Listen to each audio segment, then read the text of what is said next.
Maraming nagsasabi, nababasa ko sa dyaryo, naririnig ko sa radyo, television, nasa na mga flood control.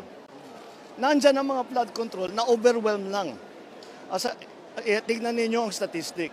Nung bagyong Undoy, 400 plus centimeters ang bumagsak na tubig. Dito sa Christine, ang bumagsak na tubig is about 700 plus. Halos doble ng Undoy. Kaya yung flood control ginawa natin para sa mga baha kagaya ng Undoy. Bago ito, kausapin nyo yung mga tao. Yung mga lugar na gumuho ang lupa, ngayon lang nangyari yan. Hindi pa nangyari sa buong buhay nila, sa buong kasaysayan ng mga lugar na yon na gumuho ang lupa dahil napakalaki ng tubig. Tapos yung mga nabaha, ganun din. Bumabaha siguro dati, pero hindi ganito kalaki. Nagbago talaga ang panahon.